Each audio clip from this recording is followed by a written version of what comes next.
नहीं सुनिए ना भाई, नहीं मैं रुक रहा हूँ। मैं आपको 1 मिनट अनइंटरप्टेड दूंगा, मेरे 2-3 सवाल है, हाँ या ना में जवाब दे दीजिए, फिर 1 मिनट आप ले लीजिएगा। वक्फ बोर्ड में महिलाओं के आने से दिक्कत है, हाँ या ना? महिला के आने से किसी को कोई दिक्कत नहीं है, कलेक्टर के आने से दिक्कत है और वक्फ बोर्ड खत्म करने से दिक्कत है, जो पावर दिक्कत है। अरे रुकिए ना भाई, अब रुक जाइए, रुकिए जी, मैं आपको दूंगा 1 मिनट, रुक जाइए, मैंने कमिट किया तो दूंगा। ओबीसी के आने से दिक्कत है, हाँ या ना? ओबीसी में कौन? ओबीसी मुसलमान या गैर मुसलमान? हाँ ठीक है, चलिए ठीक है। बोहरा आगा खानी के लिए अलग बोर्ड बनेगा, कोई दिक्कत है? वो ऑलरेडी है, सबके सुनिए, ऑलरेडी है।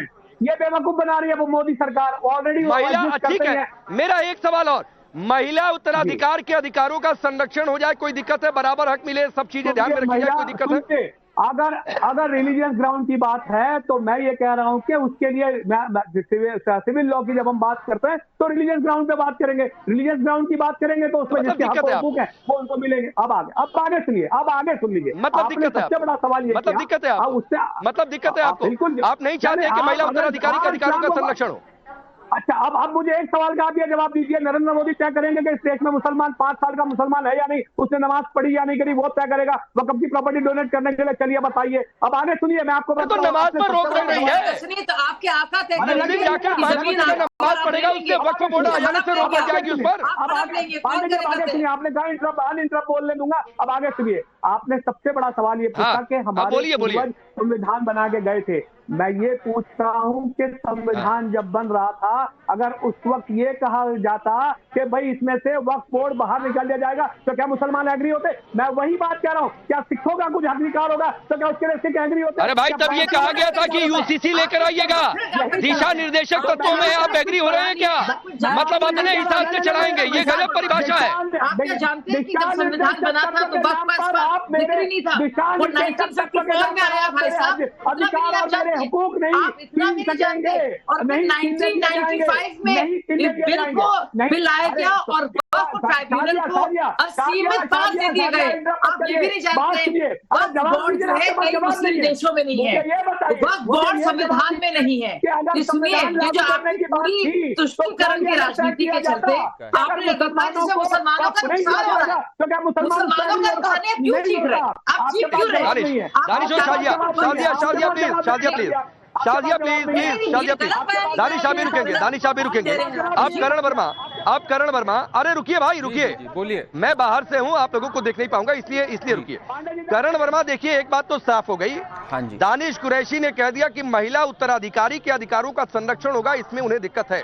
जो मुझे यहाँ से फील्ड से जितना मुझे समझ में आया, अगर मैंने गलत समझा तो आप ठीक कर दीजिएगा। फिर वो कह रहे बोरा आगा खानी के लिए अलग बोर्ड है, ओबीसी में भी उनकी अलग बातें हैं, और सरकारी संपत्ति को लेकर भी अलग दावे। फिर पूर्वज तक कहां पहुंच जा रहे हैं? देखिए, पहले तो इन्होंने एक बात कही, मैं जरा ये ऑन रिकॉर्ड डालना चाह रहा हूं कि अगर संविधान में वक्फ की ना बात होती तो मुस्लिम क्या होते। इनको मैं बता दूं, संविधान जो ओरिजिनल था उसमें वक्फ था ही नहीं। वक्फ आया है 1954 में। थोड़ा पढ़ना लिखना चाहिए हम सबको, मेरा ये मानना है। उसके बाद उसको स्वीपिंग पावर्स मिली 1995 में, उसके बाद स्वीपिंग पावर्स मिली 2013 में, पहली बात। फिर इन्होंने कहा पूर्वजों ने दी, भाई 2009 में 4 लाख एकड़ पूर्वजों ने जो दिया, अगर दिया वो बढ़कर के आज 9.5 लाख एकड़ हो गया। 3 लाख प्रॉपर्टी बढ़कर के 8.5 लाख प्रॉपर्टी हो गई, और फिर आप मजलूम बन जाते हैं, गरीब बन जाते हैं। के रहमान खान ने जो पिछली जेपीसी, अरे दानिश कुरैशी चुप कर जाइए, बीच में मत बोलिए, आपके बीच में मैं नहीं बोल रहा था। थोड़ी तमीज लाइए इसमें प्लीज थोड़ी सभ्यता सीखिए। आप एक्सपोज रोज होते हैं टीवी पे, जाहिलियत मत दिखाइए यहाँ पर। आप झूठ बोल रहे हैं, आप जहालत दिखा रहे हैं। राकेश जी, ऐसे बात नहीं चल सकती कि बार बार बीच में रनिंग कमेंट्री अगर दे रहे हैं। झूठ एक तो दानिश, मैं बीच में आता हूँ। दानिश, मुझे बोलने दीजिए। दानिश, करण वर्मा आपको सुन रहे थे, आप सुन लीजिए, ये कोई तरीका नहीं है। आ जाऊंगा, काउंटर कर दीजिएगा धर्मेंद्र यादव के बाद, रुक जाइए, पहले करण अपनी बात पूरी करिए। जेपीसी जो पिछली बार प्लीज दानिश, प्लीज रुक जाइए। जो पिछली जेपीसी थी उसके हेड थे के रहमान खान। उन्होंने कहा था बहुत जरूरत है वक्फ में महिलाओं का रिप्रेजेंटेशन, करप्शन खत्म करना, और 250 अशरफ फैमिली जो हैं उनका कंप्लीट कंट्रोल है। बाकी बोरा आगा खानी सबको रिप्रेजेंटेशन मिलना चाहिए। ये सच्चर कमेटी जिसकी ओवैसी दुहाई देते हैं, कहते हैं मुसलमान पिछड़े गए, सच्चर कमेटी ने बात कही हुई है कि भाई इसमें जो ट्रांसपेरेंसी है वो लाने की जरूरत है, वक्फ में अमेंडमेंट की जरूरत है। कितने मुस्लिम स्कॉलर्स ने, अभी शाजिया जी ने हवाले दिए, कितने लोगों ने ये बात की। तो ये मुस्लिम हित में है। ये जो चंद लोग हैं जो मुस्लिम को गरीब रखना चाहते हैं, इतनी लैंड होने के बावजूद आज उनके पेट में दर्द है, ओवैसी जैसे लोगों के पेट में दर्द है, इनको चुभ रही है बात कि जब ये अमेंडमेंट्स आएंगे तो इस पे हॉस्पिटल भी बनेंगे, बेवाओं का अधिकार भी होगा, डेस्टिट्यूट्स का भी ध्यान रखा जाएगा। आपको क्या दिक्कत है अगर समावेशी एक्ट कानून है तो? कोई हटाने की बात तो कर नहीं रहा, इसमें अमेंडमेंट्स और ट्रांसपेरेंसी लाने की बात कर रहा है। सरकार के हॉस्पिटल कहाँ है? अरे कुंभ के अंदर में जो हालात है, हॉस्पिटल का सिचुएशन तो आपके सामने है, बताइए मुझे, बताइए इसका क्या जवाब है? कोई जवाब नहीं है आपके पास। अब नहीं दानिश, कुंभ के हालात नहीं ठीक है ना, कुंभ के हालात हम यहाँ से दिखा भी रहे हैं, लोगों से बातचीत भी कर रहे हैं, तो अभी जो है ना कुंभ पर मत चले जाइए, कुंभ पर मत चले जाइए। हाँ बिल्कुल देख रहे हैं, तो मैं भी देख रहा हूँ और लोग भी देख रहे हैं, तो वो इधर इसको डिटेल मत करिए। धर्मेंद्र यादव राकेश, हाँ ठीक है धर्मेंद्र यादव, मैं आपको रुकिए दानिश प्लीज रुकिए भाई, रुकिए। नीतीश के सहारे आप सरकार को से हटाना चाहते हैं, अस्थिर करना चाहते हैं, वो एक अलग बात है सर, वो रह रहकर बात सामने आ जाती है, वो पॉलिटिक्स आप लोग देखते रहिए। लेकिन मैं आपको 30 सेकंड देता हूं, 1 मिनट चलिए देता हूं। जो ये कहा जा रहा है ना कि एंटी मुस्लिम है, मुझे पॉइंट वाइज साबित करिए, 3 पॉइंट गिनाइए चलिए, और जो इसमें संशोधन आ गए हैं वो कैसे एंटी मुस्लिम है ये भी गिना दीजिए। चलिए 1 मिनट आपके पास। राकेश जी जो एटीट्यूड आपका है, 30 सेकंड देते हैं, फिर चलो 1 मिनट ले लो, उसके बाद ऑब्जेक्टिव क्वेश्चन देते हैं, फिर सब्जेक्टिव क्वेश्चन देते हैं, यही एटीट्यूड तो जेपीसी का था।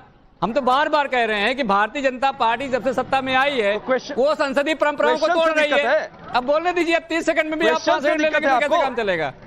30 सेकंड में 10 सेकंड आप ले लोगे, अब इसी बच्चे का मैं कह रहा हूं कि भारतीय जनता पार्टी ने हमेशा संसदीय परंपराओं को तोड़ा, लेकिन ये साबित करिए धर्मेंद्र यादव, अगले 1 मिनट में लीजिए, मैं काउंटर ऑन कर देता हूं, अगले 1 मिनट में साबित करिए। चलिए आपका 1 मिनट अब शुरू होता है, बोलिए।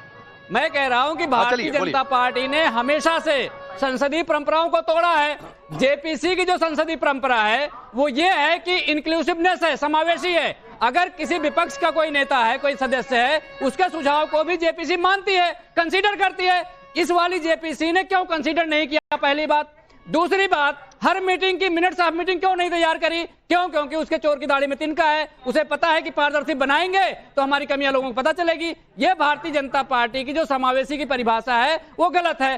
तीसरी बात मैं आपसे कहना चाहता हूं कि अगर 655 पन्ने की रिपोर्ट आप सदस्यों को आज दीजिए और बोलिए भैया शाम कल तक जाके आप अपनी रिकमेंडेशन बता दो, तो आप मुझे बताइए, आप इतने विद्वान हैं, 650 पन्ने यानी 655 पन्ने आप पढ़ लोगे शाम तक? या जो इसके अध्यक्ष है, चेयरमैन है कमेटी के जेपीसी के, वो इतने विद्वानों पढ़ लेंगे? वो 5 पन्ने नहीं पढ़ पाएंगे। मैं लिख के बोल रहा हूं आपको, आपके चैनल पे ऑन रिकॉर्ड बोल रहा हूं। अगर वो 5 पन्ने पढ़ के शाम तक समझ के रिपोर्ट देते तो बता दीजिए मुझे।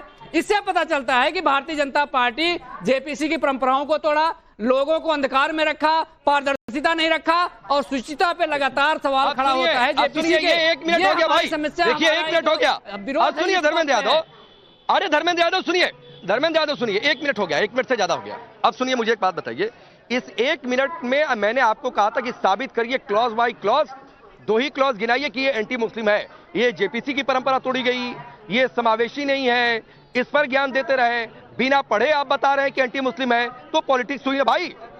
अब मैंने आपको कहा था एंटी मुस्लिम साबित करिए, कहिए तो 1 मिनट और देता हूं, लेकिन साबित करिए क्लॉज बाय क्लॉज कि ये कैसे एंटी मुस्लिम है। बिल्कुल बिल्कुल, आप 655 पन्ने का ड्राफ्ट लेके आए, शाम को दिए, बोले सुबेरे तक उस पे शाम तक हमें रिपोर्ट लगानी है, पढ़ के बताइए। आप पढ़ के बता सकते हो क्या? यस, तो धर्मेंद्र यादव पहले कहिए कि 655 पढ़ने दो, आप ही जवाब दो ना। आप कहिए कि 655 पन्ने पढ़ने दो, मत कहिए कि एंटी मुस्लिम है, पढ़ने के बाद कहिए।